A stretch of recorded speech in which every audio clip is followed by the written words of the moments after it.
살면서 누구나 힘든 순간을 겪습니다. 아무리 열심히 살아도 세상은 뜻대로 흘러가지 않고 어느 날엔 모든 것이 무너지는 듯한 기분이 들기도 하죠. 사랑하는 사람과의 이별, 실패한 일, 건강의 문제, 마음의 공허함까지. 이 모든 것이 한꺼번에 밀려들면 사람은 이렇게 말하게 됩니다. 왜 나에게만 이런 일이 일어나는 걸까? 혹시 지금 이 글을 듣고 있는 당신도 그런 마음일지 모릅니다. 아침에 일어나는 것조차 힘들고 하루하루가 버겁게 느껴지고 미래에 대한 불안감이 밤잠을 설치게 만들죠. 사람들은 괜찮다고 말하지만 정작 내 마음은 그렇지 않습니다. 다른 사람들은 다 잘 살아가는 것 같은데 왜 나만 이렇게 힘들까? 이런 생각이 들 때면 자책감까지 밀려옵니다. 나는 왜 이렇게 약한 걸까? 왜 이렇게 부족한 걸까 하면서 말이죠. 오늘 이야기의 시작은 바로 그런 마음을 가진 한 제자의 고민에서 출발합니다. 그날도 평소처럼 부처님은 제자들과 함께 숲속에서 고요히 명상을 하고 있었습니다. 주변은 바람 소리와 새 소리만이 감돌며 평온했지만 한 제자의 얼굴은 그렇지 못했습니다. 그는 명상이 끝나기도 전에 조용히 자리에서 일어나 부처님께 다가왔습니다. 그의 눈가에는 잠 못 이룬 밤들의 흔적이 역력했고 어깨는 보이지 않는 무게에 짓눌려 있었습니다. 그리고 머리를 깊이 숙이며 말했습니다. 존귀하신 부처님, 제 마음이 요즘 너무 혼란스럽습니다. 매일 밤 잠들기가 힘들고 아침에 일어나면 가슴이 답답합니다. 부처님은 고개를 살짝 끄덕이며 제자의 지친 눈을 바라보셨습니다. 그 눈빛에는 깊은 이해와 따뜻한 자비가 담겨 있었습니다.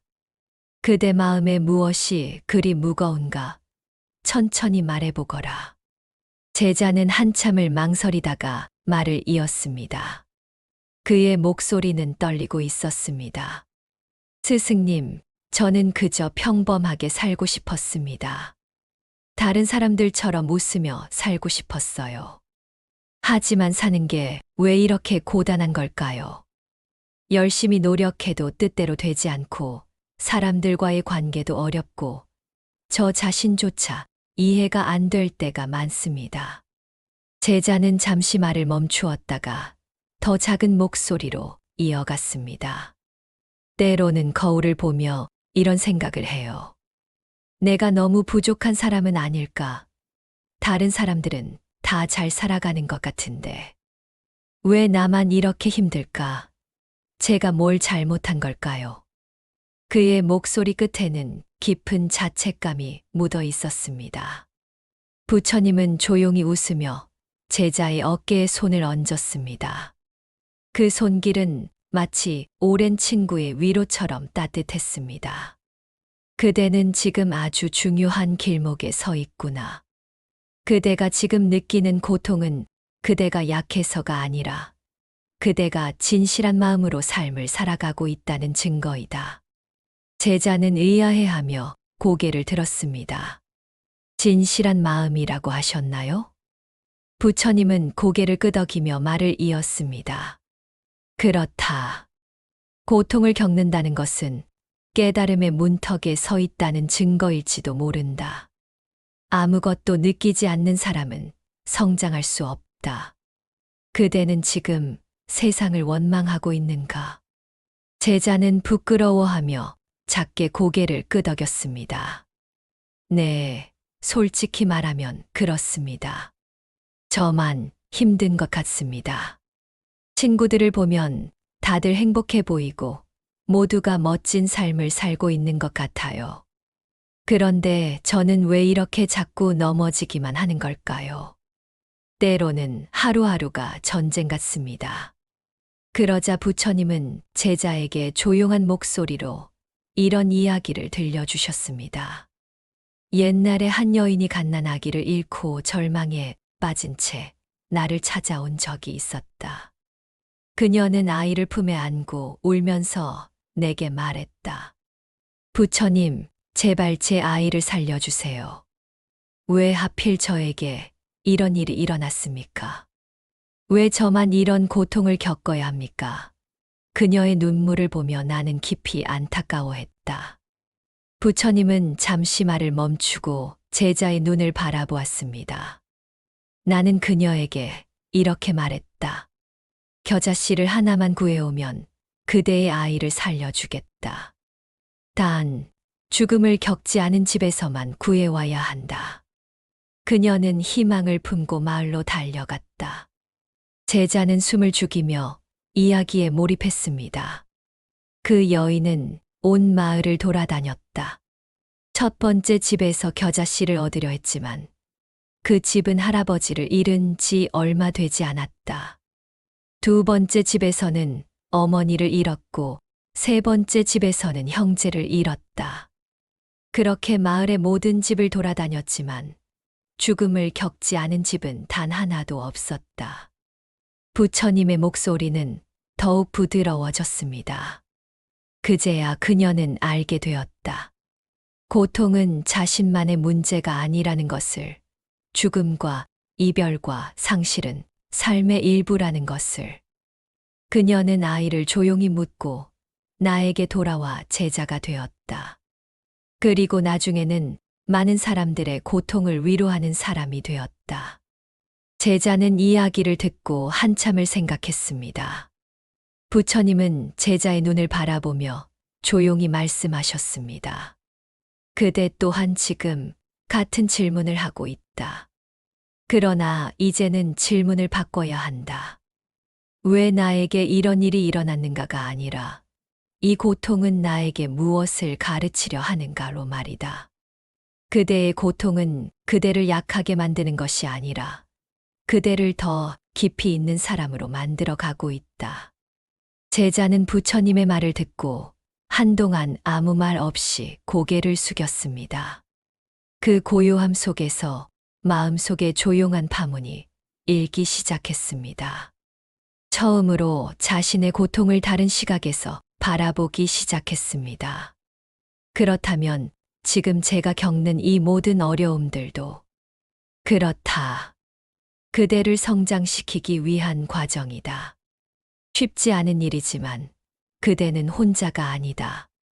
이제 우리는 부처님의 마음 속 깊은 가르침으로 들어가 보려 합니다.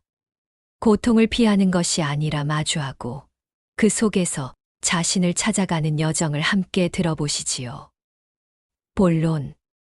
조용한 숲속 새소리와 바람 소리만 들리는 가운데 부처님의 독백처럼 이어집니다. 나는 살아오며 수많은 고통을 보아왔다. 세상의 이치를 깨닫기 전에도 후에도 고통은 언제나 존재했다.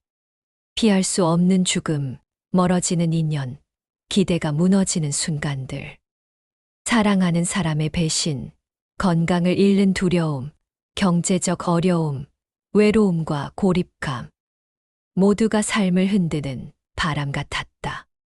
그러나 그 안에서 나는 배웠다. 고통은 악이 아니라 스승이라는 것을. 사람들은 고통이 찾아오면 그것을 원망하거나 피하려 든다. 술로 잊으려 하고 바쁜 일상으로 덮으려 하고 다른 사람을 탓하며 분노로 가득 채우려 한다.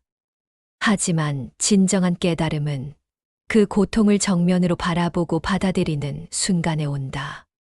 고통은 우리에게 묻는다. 진짜 중요한 것이 무엇인지 알고 있느냐고. 지금까지 그대가 추구해온 것들이 정말 그대를 행복하게 했느냐고.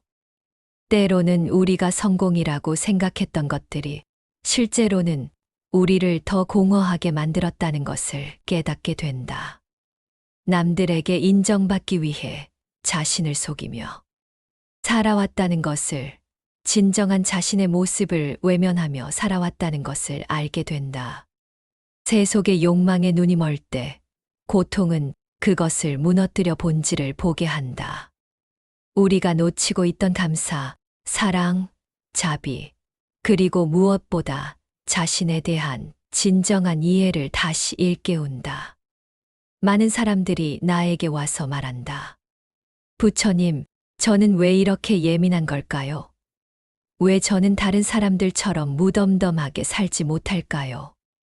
왜 저는 작은 일에도 상처받고 눈물을 흘리는 걸까요? 나는 그들에게 답한다. 그대의 예민함은 그대의 약점이 아니라 선물이다. 그대가 느끼는 깊은 감정들은 그대가 진정으로 살아있다는 증거이다. 마음이 괴로운 것은 자연스러운 일이다. 문제는 그 괴로움을 어떻게 바라보느냐에 있다. 어떤 이는 그것을 부정하며 외면하고 어떤 이는 그것에 사로잡혀 헤어나오지 못한다. 하지만 지혜로운 이는 그 괴로움을 받아들이고 그 속에서 자신을 다시 발견한다. 삶이란 본래 무상한 것이다. 인연은 흘러가고 사람은 떠나고 젊음은 스쳐간다. 건강도 변하고 재산도 변한다. 그러나 그 안에 담긴 경험과 배움, 사랑과 성장의 의미는 사라지지 않는다. 지금 이 순간 고통을 겪고 있는 이들이여, 너무 두려워하지 말라. 그대의 눈물은 헛되지 않다. 그대의 아픔은 의미 없지 않다. 그대가 겪는 고통은 그대를 망치기 위한 것이 아니라 그대 안에 잠들어 있던 가능성을 깨우기 위한 것이다. 혹시 지금 직장에서 어려움을 겪고 있는가? 그것은 그대에게 진정 원하는 일이 무엇인지 생각해 보라는 메시지일 수 있다. 인간관계에서 상처를 받았는가? 그것은 그대에게 진정한 사랑과 가짜 사랑을 구별하는 지혜를 주기 위한 과정일 수 있다. 건강에 문제가 생겼는가? 그것은 그대에게 지금까지 당연하게 여겨왔던 것들에 대한 감사를 깨우쳐주는 스승일 수 있다. 외로움을 느끼고 있는가? 그것은 그대에게 진정한 자기 자신과 만나라는 신호일 수 있다. 많은 제자들이 나에게 물었다. 부처님, 왜 나는 자꾸 실패합니까? 왜 사람들에게 인정받지 못하나요? 왜 내 노력이 보상받지 못하나요? 왜 삶이 이렇게 힘듭니까? 나는 언제나 같은 대답을 한다. 삶은 바다의 물결과 같다. 올라가면 내려가고 내려가면 다시 올라간다.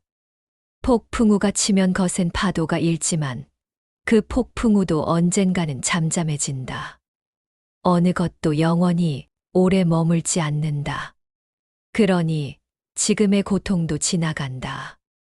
지금의 슬픔도 사라진다. 지금의 이 무거운 순간도 영원하지 않다. 하지만 그 과정에서 그대가 얻게 되는 지혜와 성장은 평생 그대와 함께 갈 것이다. 오직 변하지 않는 것이 있다면 그것은 바로 지금 이 순간을 어떻게 바라보는가이다. 같은 상황이라도 어떤 마음으로 받아들이느냐에 따라 그 경험의 의미는 완전히 달라진다. 스스로를 미워하지 마라.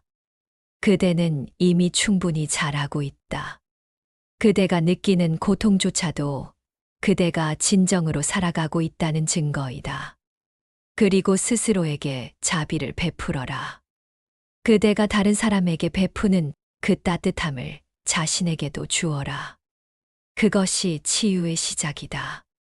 때로는 거울을 보며 자신에게 말해보라. 수고했어. 힘들었지. 그래도 여기까지 왔네. 잘하고 있어. 이제는 묻노니 그대는 고통을 피하고 도망칠 것인가? 아니면 그 고통과 함께 걸으며 그 속에서 자신을 찾을 것인가? 나는 말하노니 스스로를 믿고 걸어가라. 그대 안에는 그대가 생각하는 것보다 훨씬 큰 힘이 있다. 그대는 그대가 생각하는 것보다 훨씬 강하다. 모든 것은 지나간다. 이 고통도, 이 슬픔도, 이 어려움도 모두 지나가리라. 그리고 그 자리에 지혜와 자비가 자라날 것이다. 결론. 제자는 조용히 눈을 감고 부처님의 말씀을 되새겼습니다. 바람이 나무잎을 흔드는 소리, 새들의 지저귐, 그리고 자신의 호흡 소리가 하나로 어우러지는 것을 느꼈습니다. 고통은 나에게 무엇을 가르치려 하는가? 그는 그동안 자신이 겪었던 모든 어려움들을 다시 떠올려 보았습니다. 첫 번째 시련의 아픔, 시험에 떨어졌던 좌절감, 친구들과의 오해로 인한 외로움, 가족과의 갈등으로 인한 마음의 상처들. 그 모든 것들이 지금까지는 그저 고통스러운 기억일 뿐이었는데, 이제는 다르게 보이기 시작했습니다. 그날 이후 제자는 서서히 바뀌어 갔습니다. 이전에는 작은 일에도 마음이 크게 흔들리고 사람들의 무심한 말 한마디에도 상처받아 며칠을 끙끙 앓곤 했지만 이제는 그 안에서 배움을 찾으려 노력했습니다. 어느 날 그는 부처님께 말했습니다. 스승님, 신기한 것은 고통이 완전히 사라진 것은 아니라는 점입니다. 여전히 힘들 때가 있고 슬플 때도 있습니다. 하지만 이제는 그것을 견딜 수 없는 무게로 느끼지 않게 되었습니다. 마치 무거운 짐을 지고 가는 것이 아니라 그 짐과 함께 걸어가는 느낌이랄까요. 부처님은 따뜻한 미소를 지으며 제자를 바라보았습니다. 그대는 이제 진정한 수행의 길에 들어선 것이다. 고통을 피하려 하지 않고 그것을 받아들이며 함께 걸어가는 것. 그것이 바로 지혜로운 삶의 시작이다. 제자는 고개를 끄덕이며 말했습니다. 예전에는 다른 사람들이 다 행복해 보였는데, 이제는 모든 사람이 각자의 고통을 안고 살아간다는 것을 알게 되었습니다. 그래서 오히려 사람들이 더 소중하게 느껴져요. 누군가 힘들어하는 모습을 보면 이전에는 나만 힘든 게 아니구나 하는 위안을 얻었다면 이제는 저 사람도 힘들겠구나 하는 연민이 생깁니다. 부처님은 깊이 고개를 끄덕이며 말씀하셨습니다. 그것이 바로 자비의 마음이다. 자신의 고통을 통해 타인의 고통을 이해하게 되고 그 이해를 통해 진정한 연민이 생겨난다. 그대의 아픔이 그대를 더 따뜻한 사람으로 만들어가고 있다. 부처님은 제자에게 마지막으로 이렇게 말씀하셨습니다. 삶은 바람과 같다. 붙잡으려 할수록 놓치게 된다. 그러나 그 바람과 함께 춤을 추듯 흘러가는 것을 받아들이면 그 안에서 평온을 얻을 수 있다. 저항하지 말고 함께 흘러가라. 그리고 제자에게 조용히 전하셨습니다. 그대가 지나온 모든 상처와 아픔은 언젠가 다른 누군가를 위로하고 치유하는 힘이 될 것이다. 그대의 고통이 헛되지 않았다는 것을 알게 될 날이 올 것이다. 몇 년 후, 그 제자는 정말로 많은 사람들을 위로하는 사람이 되었습니다. 그를 찾아오는 사람들은 말했습니다. 당신과 이야기하면 마음이 편안해져요. 당신은 제 마음을 정말 이해해 주시는 것 같아요. 제자는 그때마다 부처님의 말씀을 떠올렸습니다. 자신이 겪었던 그 모든 고통들이 지금 다른 사람들을 이해하고 위로할 수 있는 힘이 되었다는 것을. 이 이야기를 듣고 있는 당신도 지금 고통스러운 순간을 겪고 있을지 모릅니다. 아침에 일어나기 힘들고 하루가 길게만 느껴지고 미래가 막막하게 느껴질 수도 있습니다. 하지만 기억하세요. 당신이 지금 느끼고 있는 그 모든 감정들은 틀린 것이 아닙니다. 당신이 예민하게 느끼는 것도, 쉽게 상처받는 것도, 깊이 슬퍼하는 것도 모두 당신이 진정으로 살아있다는 증거입니다. 당신의 고통은 당신을 망치기 위한 것이 아니라 당신을 더 깊이 있고 지혜로운 사람으로 성장시키기 위한 과정입니다. 부처님은 말씀하셨습니다. 자신을 사랑하라. 그것이 모든 자비의 시작이다. 오늘 밤 잠들기 전에 거울을 보며 자신에게 말해보세요. 수고했어. 힘들었지. 그래도 여기까지 왔네. 잘하고 있어. 삶은 완벽하지 않아도 괜찮습니다. 당신도 완벽하지 않아도 괜찮습니다. 당신은 그 자체로 소중하고 가치 있는 존재입니다. 지금의 당신, 상처받은 당신, 힘들어하는 당신도 모두 사랑받을 자격이 있습니다. 그러니 오늘도 조용히 마음을 들여다보세요. 자신을 탓하지 말고, 자신을 미워하지 말고, 자신에게 따뜻한 말을 건네세요. 모든 것은 지나갑니다. 지금의 이 고통도, 이 슬픔도, 이 어려움도 모두 지나가리라. 그리고 그 자리에 지혜와 평안이 자라날 것입니다. 당신은 혼자가 아닙니다. 당신의 고통을 이해하는 사람들이 있고, 당신을 사랑하는 마음들이 있습니다. 그리고 무엇보다 당신 안에 있는 그 따뜻한 마음, 그 선한 마음이 당신을 지켜줄 것입니다. 이 또한 지나가리라. 모든 것은 지나가고 새로운 시작이 기다리고 있습니다.